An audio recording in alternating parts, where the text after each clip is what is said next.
If you're loyal to the Imperium, if you hate what the traitors did during the Horus Heresy, then this may be the video for you, because we have got some new information from a brand new Games Workshop article, which is linking back to some spicy rumours that we talked about a long time ago. Those spicy rumours were all about the Scouring, and this latest article over in Games Workshop has added some fuel to the fire of that. Is it confirmed?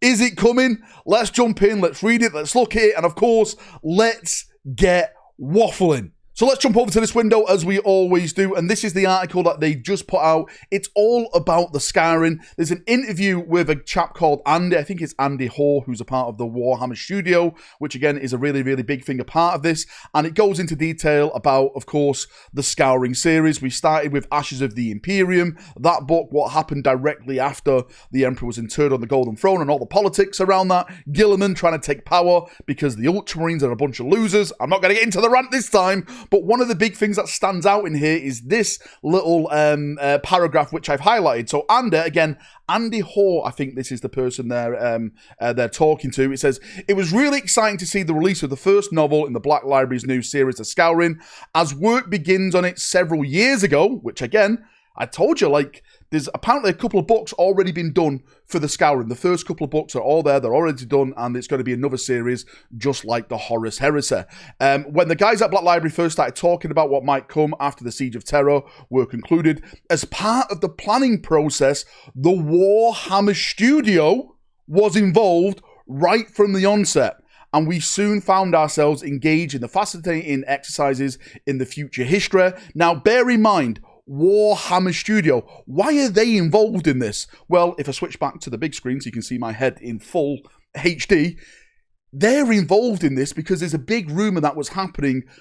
I heard it about a year and a half ago, if I'm not mistaken, that they want to bring the Scouring into its own game system. What I mean by its own game system is that the Scouring had some big events. This is where the Legions got broken into the Second Foundings. You had chapters like the Flesh Tearers propping up, the Black Templars, etc. These iconic chapters, these iconic characters who went on and founded their chapters. So when I talk about a game system, you're probably going to see a bunch of new models being released. Models like Sigismund as the first High Marshal of the Black Templars, Amit, for the Flesh Tearers, other characters, etc. You'll see like new Primarch models, I would suggest, with like Primarch models like after the siege and like where they go and stuff like that.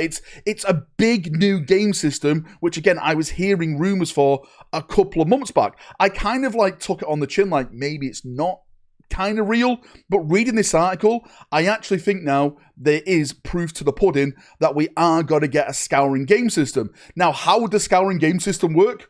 Your guess is as good as mine. Is it going to be like an expansion to the Horus Heresy? I would probably think that is the best road that they would go down, because it's literally just after the Horus Heresy. We had a talk about this on my stream last night, and we asked people, which rule set would you like it to go? Would you like it to be with the Horus Heresy rule set, or would you like it to be whatever rule set 11th edition eventually turns into? A bit of a split decision. People said the most popular rule set, because that is the most popular game that people play, and they can just jump from whatever rule set that is. Again, I'll leave that debate up to you chaps in the comment section. One big thing I do want to talk about all of this is that another rumour that I've been hearing is that we are going to get new Mark 7 armour for Space Marines, which I know a lot of people absolutely love that, because Firstborn Marines, there's a lot of talk about Firstborn Marines slowly being faded away in 11th edition, like tactical squads, maybe they're going to go to Legends, Centurions, etc., slowly fading away, and it's just going to be Primaris everywhere. What does that mean for the Firstborn? Well, in a way, this is kind of a revival for the Firstborn Mark 7 armour, if this rumour does turn out to be true, because if you do get new Mark 7, that is the place we'll start to see it, in the Scouring. So you can have like all these brand new Mark 7 units, maybe the tactical squads. This is the starting the stuff. They start bringing it back in the Scouring setting rather than it being in Warhammer 40,000. That is what I'm taking from this right now. This is a big thing, and I think it's happening, and I think it's all bloody real. And if we jump back to this article right at the end, they've actually done a timeline, which again we went through on my live stream.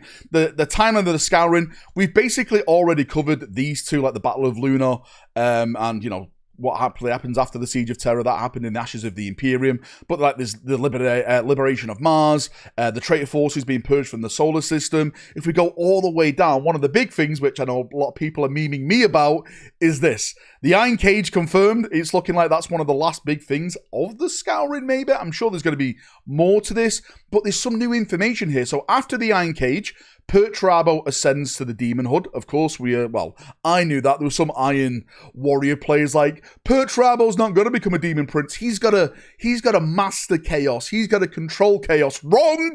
Wrong! Perturabo is weak. Like all his other traitor brothers. Weak and soulless. His soul now belongs to the Pantheon because he's a massive bloody loser. Sorry, it ran over with.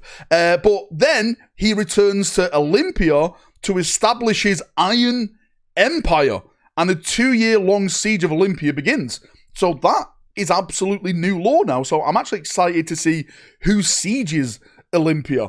Is it going to be the Imperial Fist after the Iron Cage? It's probably going to be the Ultramarines, right? The Ultramarines come in, take all the glory, as they normally do. Let's all praise the Ultramarines, because if you don't, then apparently you're the bloody bad guy. But I am looking forward to see how they go into this, how they expand it all out now. And of course, with the novels that we're going to be getting, I'm actually surprised we actually didn't get an announcement of the second novel of the Scouring series. Maybe it will come sometime today, maybe not. I have no idea. But I definitely think now all this is going in the same direction as the books. We are going to be getting a tabletop game based on the Scouring. A bunch of new models, Primarchs redone, Mark 7 armor, bunch of new characters, all in plastic box sets, everything like that. I think that is the direction they're going to be going in. Am I wrong? Am I right? Please let me know down in the comment section down below, and we can have a nice little chin wag down there, as we always do. Thanks for coming. Thanks for watching. And I just want to say, before the video ends, the Iron Cage, it's a psyop, right? The Imperial Fist won this. We were there. We won it. Perturabo had to change into a demonic Primarch because he knew he was going to lose. And that was his only way to escape Rogel Dawn's justice. Don't let anyone else tell you differently. The Iron Cage was an Imperial Fist victory. Good day, good night, good evening.